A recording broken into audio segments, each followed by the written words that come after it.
Pasal 33 Undang-Undang Dasar 45.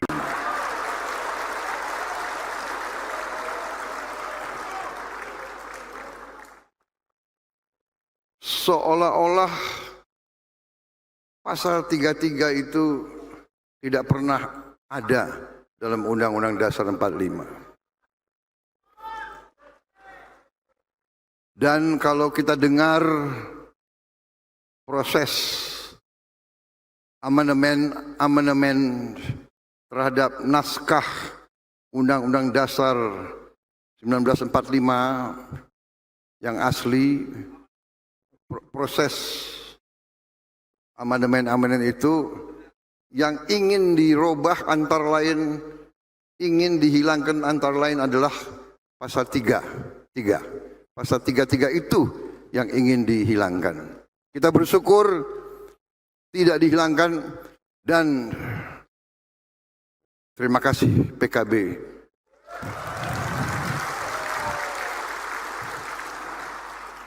Ini masalah yang mendasar. Ini masalah yang mendasar. Pasal 33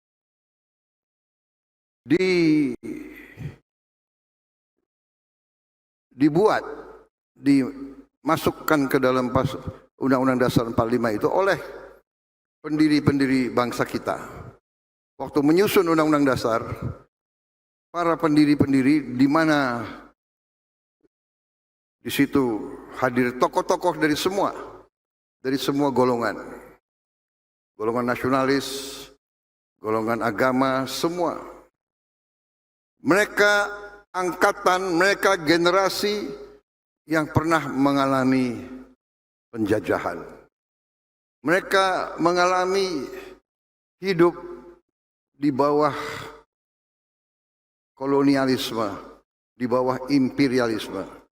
Dan imperialisme dan kolonialisme adalah tidak lain bentuk daripada kapitalisme yang intinya adalah mengisap darahnya rakyat banyak dibawa ke negara penjajah. Ini esensinya. Mereka mengalami itu. Dan mereka orang-orang yang pandai karena pengalaman itu. Dan karena itu waktu menyusun undang-undang negara, undang-undang dasar negara, mereka tidak mau dijajah kembali. Karena itu mereka taruh pasal 33 itu.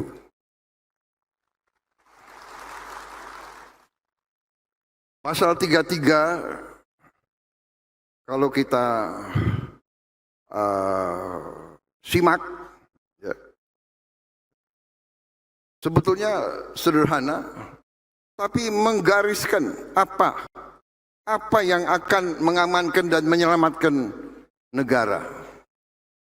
Pertama, karena begini, saudara-saudara, kalau kita bicara negara, kalau kita bicara tujuan negara, ya tujuan negara adalah rakyat yang merasa aman, rakyat yang sejahtera, rakyat yang tidak ada kemiskinan, rakyat yang tidak lapar. Itu tujuan negara.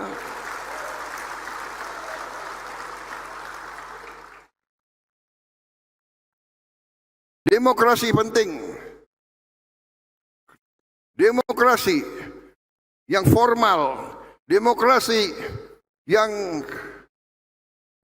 normatif, tapi rakyat tidak punya rumah yang baik, rakyat yang lapar, anak-anak yang stunting, mereka yang tidak bisa cari pekerjaan, ini bukan tujuan bernegara bagi saya dan bagi semua orang yang waras.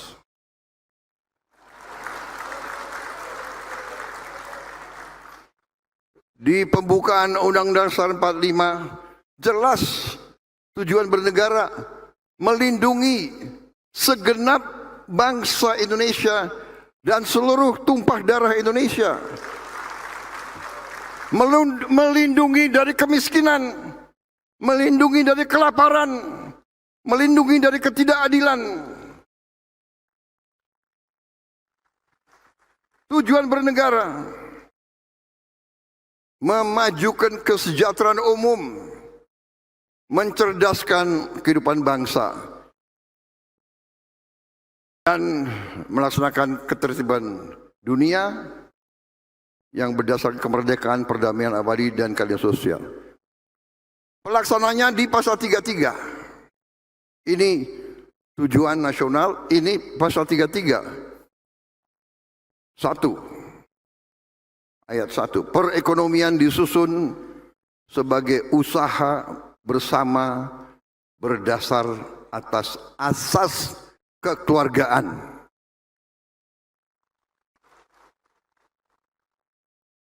Kekeluargaan, bukan azas konglomerasi.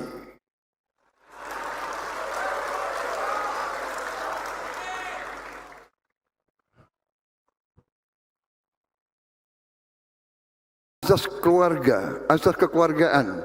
Ya, seluruh bangsa Indonesia kita harus diperlakukan sebagai keluarga.